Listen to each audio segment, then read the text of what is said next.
거기서도 초등학교 3학년 미만의 친구들을 대상으로 사회성이 어느 정도 발달됐는지 일단 먼저 1차적으로 조사를 했겠죠. 네. 그런데 3학년 때 사회성이 저하된 친구들이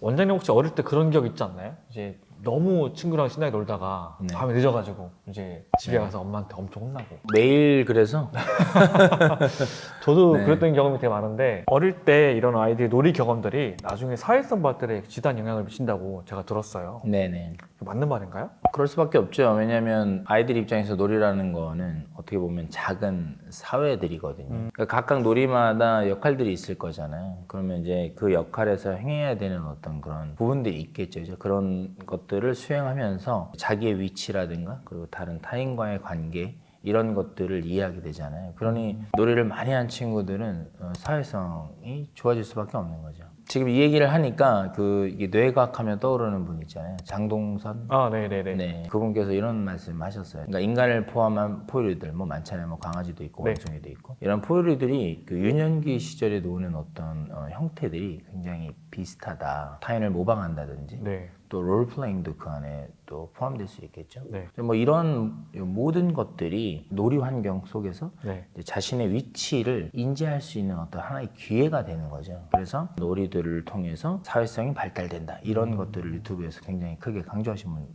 그럼 반대로 잘 놀지 못하면 뇌 발달과 사회성 발달에 문제가 생길 수 있나요? 당연히 그럴 수 있겠죠. 아무래도 교육 전문가니까 네. 그와 관련된 제가 예전에 공부했던 논문들을 좀 생각을 해보면 네. 사춘기 이전 시절에 네. 놀이가 좀 부족했던 동물 집단이든 인간 집단이든 네. 그런 집단들은 향후 학습 성과에도 영향을 미친다.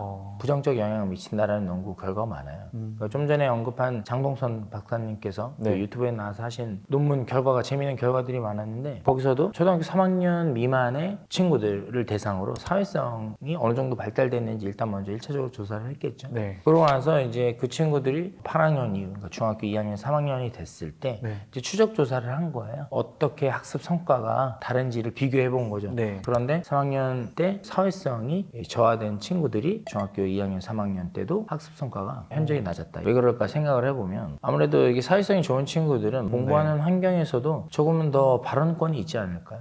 아무래도 좀 더 적극적이고 학습 환경에서도 좀 더 참여적이겠죠. 하지만 반대로 또 그렇지 않은 친구들은 뭐 하나 발표하려고 해도 그렇지 얼마나 망설이고 제가 아는 이제 것도 말 못하고 맞아요. 그렇겠죠. 그 놀이 때문에 아이들 학습 성과가 좋아진다는 게 되게 신기하네요. 근데 어떤 메커니즘 때문에 아이들이 학습 성과가 좋아지는 걸까요? 조금 전에 설명드렸던 부분이랑 비슷한 것 같아요. 일단 뭐 놀이라는 환경 자체가 네. 어떤 스트레스 수준이 낮죠. 네. 참여력이 낮았던 네. 친구들도 쉽게 이제 그 환경 속에서 동화돼서 즐거운 마음으로 무언가를 참여할 수 있게 되잖아요. 그죠? 네. 그러면 아무래도 평소 아이들이 가지고 있던 적극성, 참여력 이런 부분들도 조금 더 쉽게 발현이 되고 배가가 되고 남을 통해서 또 배울 수도 있게 되고 이제 그런 것들이 다 경험인 거죠. 내공이 쌓인다고 해야 될까요? 학습 네. 환경에서는 그게 너무 어려웠어요. 하지만 놀이 환경에서는 아무래도 그 장벽이 좀 쉬워지는 네. 거죠. 그러면 이제 뭐 향후 새로운 환경, 낯선 환경에 아이가 처하게 되더라도 네. 단순히 두려움만 느끼는 게 아니라 이걸 내가 어떻게 극복해야 할 것인가 조금 더 유연해지고 좀 더 적극적으로 받아들이게 되는 거죠. 그런 경험들을 통해서. 그러니까 놀이라는 거는 각자의 역할도 있지만 그 속에서 리더도 있을 거고 또 팔로워도 있을 거잖아요. 네네. 금방도 말씀드렸지만 그런 게 제 작은 사회고 그런 사회 속에서 자기의 위치도 인지하게 되고 소극적인 아이들도 게임 환경에 적응을 하고 나면 그 놀이 환경 자체를 아이가 또 컨트롤해야 되는 상황에 놓이기도 하거든요. 그러니까 모든 것들이 사회성 발달에 영향을 미칠 수밖에 없고 또 학습에도 영향을 미칠 수밖에 없죠. 제가 현재 강사로서 느끼는 건데 최근에 이제 오는 아이들 보면은 뛰어넘기, 점프하기 네, 그런 것도 네, 네, 무서워하고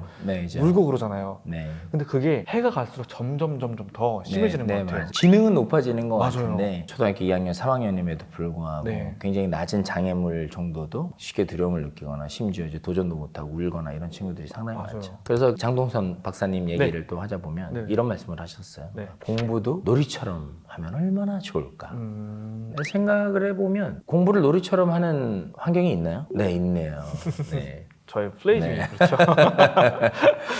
이제 그런데 요 운동이라는 포인트를 얘기를 하니까 그 운동이 또 이렇게 학습과 상관관계가 굉장히 높아요. 네네. 제가 이제 physiological exercise 전공이 또 이제 학부 때 그렇다 보니까 네. 뭐 네이퍼빌 고등학교라고 네. 일리노이주에 있는 네, 그거 굉장히 유명하잖아요. 맞아요. 영교시가 1.6km 달리기예요. 그 운동 강도가 거의 뭐 태릉 선수촌 수준이에요. 네, 보시면 정말 굉장히 강도 높은 운동을 시키고요. 그냥 단순히 뛰는 것만 하는 게 아니라 몸도 이리 굴리고 저리 굴리고 하면서 몸 전체의 근육을 다 쓰거든요. 네. 네, 그러고 나서 1교시가 뭐냐? 제일 어려운 수학과. 우리가 생각하면 보통은 이렇게 운동 열심히 하고 나면 애들 막 노곤해져가지고 네, 못할 것 같잖아요. 네. 그런데 이제 그거는 제가 봤을 때 약간 식곤증인 것 같고 오히려 이렇게 운동을 하고 난 다음에 네. 이렇게 뇌가 좀 활성화되고 난 어. 다음에 공부를 시키면 많이 결과가 나왔기 그 때문에 민사고도 그렇게 하더라고요. 또 그렇죠. 네. 플레이짐도 그쵸. 그렇게 합니다.